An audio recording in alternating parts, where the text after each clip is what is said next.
Nintendo and Xbox had their greatest showcase ever, and when I mean ever, I mean of all time. This is probably the best Xbox has made in terms of showcase. It's the Xbox 360, and this is probably the best showcase that Nintendo's done, period, in my opinion. Both of their showcases are usually kind of boring and kind of like, okay, why are we talking about this in the first place?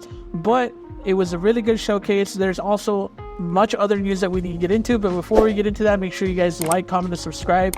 And if you enjoyed this video, make sure you watch another video. An Uncharted movie was kind of an unexpected success. It made $139 million opening day in the world, and so like it was a big surprise to everybody, especially when it came to it being people weren't going to the movies yet. This was 2022 and people were still a little hesitant to go to the movies. It's only been recently, the past 2 years, that people have little by little started getting more comfortable, and even then there's some big movies that people aren't going to go watch because of the fact that people don't have money, and people are kind of scared to still go. They're not used to going to the movies like they used to.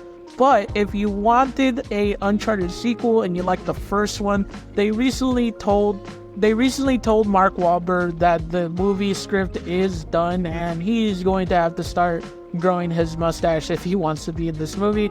It's gonna be a while, but it's coming out. An Uncharted sequel is in the works. So as more and more news comes out, I start hating Embracer Group even more, and I hope they disappear and those game studios that they own go to proper people that actually want to make games. So if you're a fan of Red Faction and we're looking forward to like a third Red Faction game, well, Embracer and Fish Lab Studios were working on a visual demo of a new Red Faction game that they wanted to make. But after the Saudi deal that they had $2 billion and were counting on didn't fall through, they completely canceled the game and laid off 50 people from Fish Lab Studios because they wanted to lay off anybody who wasn't working on an active game. So reason number 3,555 of why you should dislike Embracer and why I dislike Embracer, and I hope its CEO falls and breaks his teeth. So yeah, another game is being delayed for Xbox, which is Black Myth Wukong, and it's being delayed because of the optimization for the Xbox Series S and the Xbox Series X. And the reason being is because they want an absolute parity. This happened with Baldur's Gate 3 when it came to the co-op. It worked better on the Xbox One, but not as well on the Xbox Series S. So they had trouble putting those games, and it got delayed and essentially gave PlayStation an exclusive of like a couple of months. The same thing is happening with Black Myth, but Xbox insists that this is a deal that is happening with PlayStation and with the developers of Black Myth. And the truth of the matter is, the developers keep coming out and saying is that the parity of Xbox S and Xbox X is kind of giving them trouble of trying to release that game on time. So for now, it's delayed, even though Xbox keeps trying to spin that this is a deal when it's not. Elden Ring DLC Shadow of Erdtree is getting review bombed on Steam, and surprise, surprise, everybody is saying that it is too damn difficult, which I kind of am calling bullshit on when it comes to a bunch of Souls players, and in this case, in Elden Ring players that say that it's too hard. They do this every single DLC. They say that the game is too difficult and too hard, and then once they finish it, the Miyazaki is the genius and he is the greatest developer of all time. This is just gonna blow over. I think a lot of it has to do with the fact that the game is a little glitchy and it has some frame drops here and there. So I think that once they get that fixed, the Souls players and the Elden Ring players are going to just pipe down and call Miyazaki the greatest developer of all time.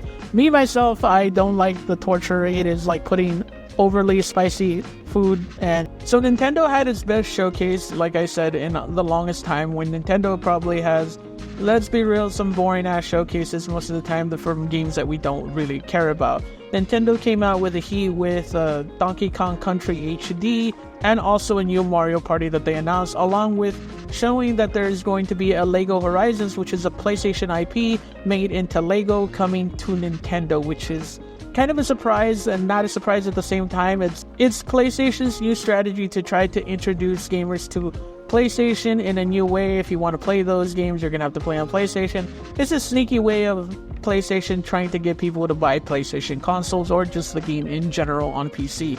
But the two biggest announcements that Nintendo made was Zelda Echoes of Wisdom, which is going to actually feature Zelda as a main character and not Link, and that hasn't happened in ever, so which is kind of cool. And it's going to be featured in the same world as a Link to the Past, which is really, really cool. We're going to see that in HD.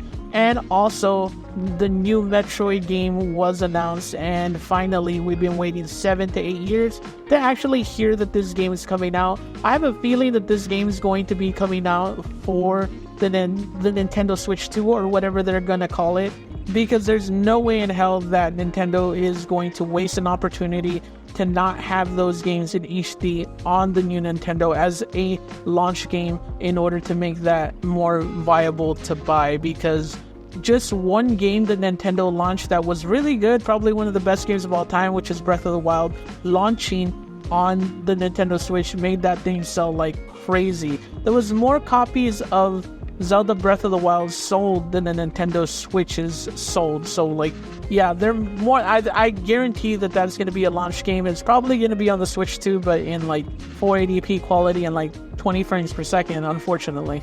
And as far as Xbox, when it comes to games that they announce, their showcase was probably one of the best. They're making a prequel, Gears of War, which is going back to the core roots of the first game that they kind of went away from once Gears of War 2 and 3 came out. It became more of an action gore kind of game. The first game had a lot of horror elements in it, and even if you look at the first trailer of Gears of War, you felt like this was more going to be like a Dead Space type of game, even though that game didn't exist back then.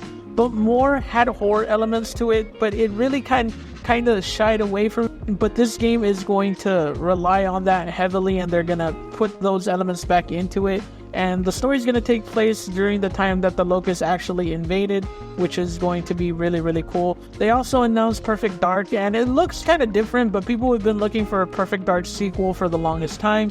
They also announced a new Doom game that's coming out soon, but is also going to be multi-platform, so everybody will be able to enjoy that game.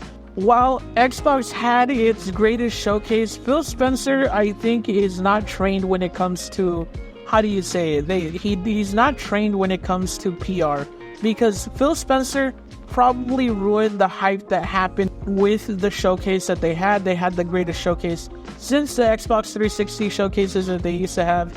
But they asked Phil Spencer straight up, what's going to happen with all these games and publishers that you purchase? Are they going to be exclusive? You paid $7 billion for Bethesda, and you paid $69 billion for Activision Blizzard. You would think that you want some of these games exclusive to Xbox. And he said that Doom, the new Doom game, was really up to the developer if they wanted it to be multi-platform, and that's what the developer wanted it.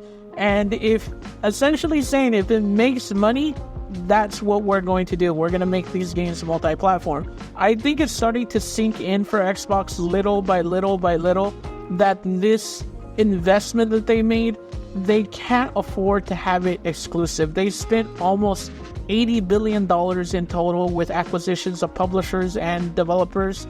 They need to make that money back. And if I know Microsoft the way I do, they're not going to hesitate to make those games multi-platform, especially if those games are known as multi-platform, games that sell well, and if anything, better on PlayStation. So do expect games like Elder Scrolls, do expect games like Fallout, or new games coming out in the future that sell just as well or better on PlayStation that has a bigger install base, or even PC for it to be multi-platform.